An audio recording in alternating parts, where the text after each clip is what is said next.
सभी दर्शकों को एक बार फिर मेरा नमस्कार। और आज मेरे साथ हैं विद्वान पंडित सत्यप्रकाश पांडे जी। एक बार पुनः आज उन्होंने मुझे फिर समय दिया, मेरे दर्शकों के लिए समय दिया, इसका पंडित जी का तहे दिल से धन्यवाद। पंडित जी, एक मंत्र हरे रामा हरे कृष्णा कृष्णा कृष्णा हरे हरे, हरे कृष्णा हरे रामा रामा रामा हरे हरे, इसको महामंत्र भी कहा जाता है। और मैं आज भी देखता हूँ कि अगर ये कहीं चल रहा होता है तो पब्लिक ठहर जाती है। इस महामंत्र को हमारी नई पीढ़ी कहीं ना कहीं कम होता जा रहा है। इस मंत्र के लिए लोगों का चाव, मंत्र बहुत अच्छा है, युवा पीढ़ी भी बहुत चाहती है, लेकिन कहीं ना कहीं कम हो रहा है। इस महामंत्र का क्या मतलब होता है और सनातन धर्म में ये कहाँ पर खड़ा हुआ है? देखिए, जो मंत्र होते हैं उनकी एक विधा होती है। उनको उचित आसन पर बैठना होता है, उचित संख्या में जाप करना होता है, उनके लिए काल निर्धारित होता है, आसन माला इत्यादि सभी निहित हैं। किंतु हरे राम राम राम हरे हरे, हरे कृष्ण कृष्ण कृष्ण हरे हरे, इस मंत्र को महामंत्र क्यों कहते हैं? महामंत्र का कीर्तन भी किया जा सकता है, महामंत्र को जाप भी किया जा सकता है, और महामंत्र को हम शुद्ध और अशुद्ध दोनों अवस्था में उच्चारण कर सकते हैं। श्री रामचरितमानस में आता है, महामंत्र सोहि जपत महेशु, काशी मुकुट हेतु उपदेशु।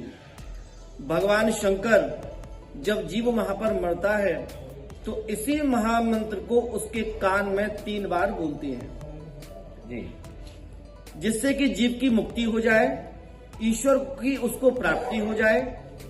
क्योंकि ये महामंत्र इतना सरल है और इसकी इतनी महिमा है, जितना कहा जाए उतना बहुत कम है। क्योंकि महामंत्र उनके लिए कहा जाता है जो बिना नियम के, बिना ही विधि के सब जीवों पर अहेतु की कृपा करें, इसलिए उनकी श्रेणी महामंत्र की है।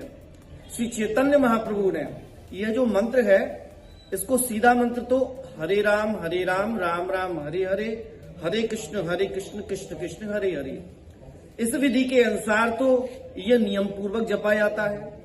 जब चैतन्य महाप्रभु ने देखा हमारे धर्म का क्षरण हो रहा था, हमारे धर्म का परिवर्तन किया जा रहा था और जीवों को इसको जपने का अधिकार नहीं था, तब चैतन्य महाप्रभु ने उसको उल्टा कर दिया। हरे कृष्ण कृष्ण कृष्ण हरे हरे, हरे राम राम राम हरे हरे। उल्टा मंत्र करने पर प्रत्येक जीव को जपने का अधिकार मिल जाता है। इसका उदाहरण है वाल्मीकि जी। वाल्मीकि जी को जब सप्तऋषियों ने देखा, उस समय वाल्मीकि जी लुटेरे थे और जीवों की हत्या किया करते थे, तो सप्तऋषियों को भी उन्होंने बांध दिया। सप्तऋषियों ने देखा कि ये तो अगाड़ी भविष्य में बहुत बड़े महर्षि होंगे, अब इनको ज्ञान कैसे दिया जाए, क्योंकि इन्होंने तो बहुत पाप किया है। तब उन्होंने राम जी का उल्टा मंत्र दे दिया, मरा शब्द, और बोले कि आप इसको लगातार जपो। तो जब हम मरा मरा मरा मरा जपेंगे तो अपने आप ही उस मरे में से भी राम उच्चारण हो जाए, उसको कहते हैं महामंत्र। ऐसे ही इसी विधि को अपनाकर श्री चैतन्य महाप्रभु ने सभी भक्तों पर कृपा करने के लिए इस महामंत्र के लिए हरे कृष्ण कृष्ण कृष्ण हरे हरे, हरे राम राम राम हरे हरे, इस मंत्र को उल्टा करके सभी जीवों के लिए उपलब्ध करा दिया। ये महिमा है इस महामंत्र की। कहीं ना कहीं पंडित जी, मैं आपसे एक बात और पूछना चाह रहा हूँ कि आज की भागम दौड़ वाली जिंदगी में बहुत सारे लोग तनाव में रहते हैं, सर्विस में रहते हैं और भी बहुत सारी चीज़ों में रहते हैं, खास तौर से हमारे युवा भाई बहन। इस मंत्र को जपने से कहीं ना कहीं मानसिक शांति, शारीरिक शांति, पैसे का अभाव खत्म हो सकता है, आपको ऐसा लगता है? बिल्कुल हो सकता है। देखिए, प्रत्येक मंत्र में अपनी एक उचित शक्ति है, किंतु वह उपलब्ध कब होती है? जब हम उसको उचित प्रकार से, उचित तरीके से उसका उपयोग करें। किंतु आजकल के दैनिक दिनचर्या जीवन में हम खाली भौतिक जगत के लिए तो समय देने के लिए आतुर रहते हैं, किंतु ईश्वर के लिए, ईश्वरीय कार्यों के लिए अपने आप को उपलब्ध नहीं करा पाते हैं। इसलिए आजकल के जो भाई बहन हैं, वह भी 2-3 मिनट का ऑफिस में भी समय मिलता होगा, 2-3 मिनट का अपने अन्य दैनिक दिनचर्या में भी समय मिलता होगा, यदि वह 1 मिनट के लिए 2 मिनट के लिए भी केवल 16 बार इस मंत्र का उच्चारण करें और बार बार 16 बार कई बार कर लें, उनको ईश्वरीय कृपा प्राप्त होगी, उनके आर्थिक स्रोत खुलेंगे और उनको मानसिक शांति और उनको सदप्रेरणा ईश्वर के द्वारा मिलनी चालू हो जाएगी। कहीं ना कहीं पंडित जी आपने जैसा बताया शुद्ध या अशुद्ध रूप से जी, कोई भी कहीं भी कर सकता है, इसके बारे में थोड़ा सा बताएं। देखिए, जब हम किसी मंत्र का जाप करते हैं तो जाप में एक नियम होता है कि आप, जैसे कि हमने सुबह अपनाया तो सुबह, शाम को अपनाया तो शाम, रात में अपनाया तो नाम उसी समय, उसी संख्या में 11, 21, 101 जो भी माला की संख्या हमने नियम लिया है, तो मंत्र को जो जपने का नियम है अनुष्ठान का, वह निश्चित संख्या, निश्चित समय, निश्चित स्थान, यह सब एक सा ही चलता है लगातार।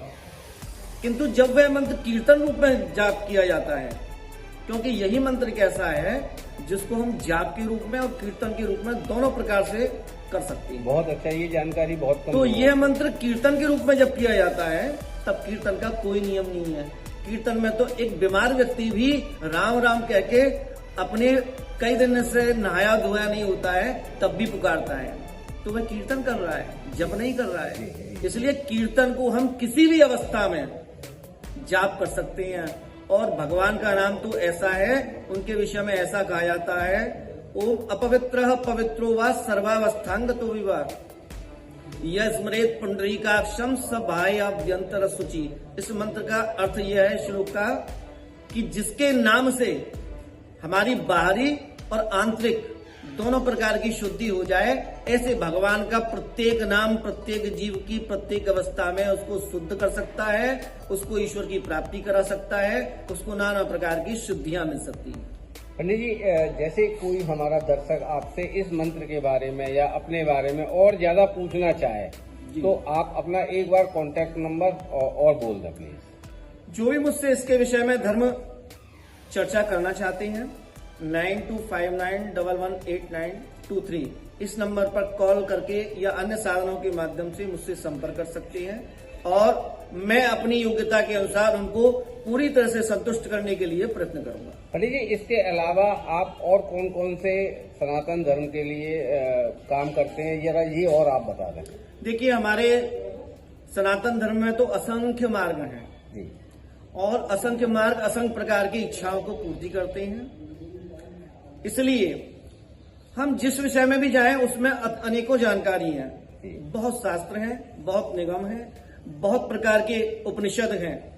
तो उनके विषय में हमको जो जानकारी है उसके लिए अध्ययन करना होता है, उसके लिए पठन करना होता है और उसके लिए एक ही चीज में जवाब नहीं मिलता है, अनेकों शास्त्रों का गूढ़ अध्ययन करने के पश्चात हमारी बातों का जवाब मिल पाता है। अच्छी जीवन शैली जीने के लिए या कोई तनाव में है या किसी को कुछ और प्रॉब्लम है, वो सनातन को लेके कोई धर्म का काम कराना चाह रहा है या कोई कीर्तन कराना चाह रहा है, रामायण कराना चाह रहा है, घर में कुछ कराना चाह रहा है, मैं इस तरह के आपसे पूछने का प्रयास कर रहा हूँ कि उस तरह के आप क्या क्या काम करते हैं रूटीन में।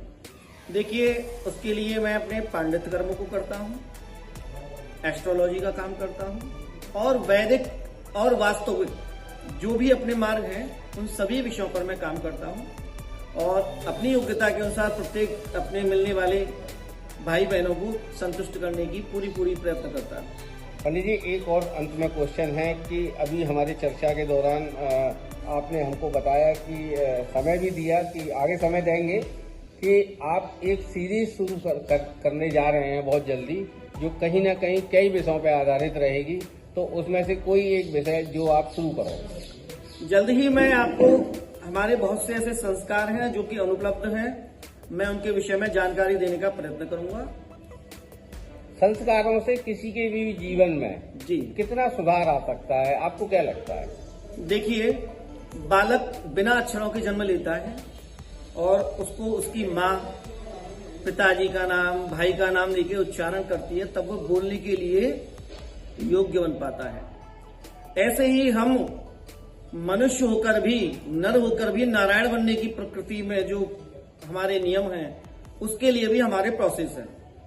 अगर हम उन शास्त्र वचनों का पालन करते हुए और शास्त्र की परंपरा को मानते हुए उन संस्कारों को करें तो हमारे जीवन में, हमारी बुद्धि में, हमारी प्रकृति में सब में बदलाव आ सकता है, किंतु प्रयत्न तो प्रत्येक मार्ग में करना पड़ता है। संस्कारों के साधारण जीवन में, सामान्य जीवन में किसी भी आदमी के लिए 3 फायदे। देखिए, संस्कार 2 प्रकार के होते हैं, प्राकृत और सांस्कृतिक। प्राकृत संस्कार उसको कहते हैं जैसे कि दांत 2 प्रकार के द्विज कहा जाते हैं, 3 प्रकार के, दांतों को, अंडों को और ब्राह्मण को। दांत एक बार दूध के निकलते हैं, उसके बाद साधारण दांत आते हैं। अंडे, एक बार पक्षी अंडा देता है, अंडे में से फिर दोबारा उसका जन्म होता है। एक बार अंडे का जन्म होता है, अंडे में से फिर पक्षी का जन्म होता है। वह भी दूसरा, जिसने 2 बार जन्म लिया उसका 2 बार संस्कार हुआ। ऐसे ही प्रत्येक जीव एक साधारण मनुष्य के रूप में जन्म लेता है, किंतु जब उसके वैदिक संस्कार होते हैं, यज्ञोपवीत होते हैं, उसका नामकरण होता है, तब उसकी पहचान बनती है। और जब उसका वैदिक संस्कार होता है तब उसको द्विज कहा जाता है। संस्कार हमारे जीवन में परिवर्तन लाता है। संस्कार, अब प्राकृतिक संस्कार। प्राकृतिक संस्कार उसको कहते हैं, मान लीजिए औषधि, लता, पत्र, यह सब कोई जड़ी बूटी के रूप में उत्पन्न होता है, कोई पत्ती के रूप में होता है, कोई जड़ के रूप में होता है। किंतु जब हम उसको अपने उपयोग के लिए लाते हैं तब वह एक अन्न पूड़ी के रूप में तब्दील हो जाता है, एक जड़ी बूटी मसाले के रूप में तब्दील हो जाती है, और तरह तरह की जड़ी बूटी अनेक प्रकार के औषधियों में दूसरे रूप में प्रकट हो जाती हैं। ये संस्कार का प्रभाव और लाभ है।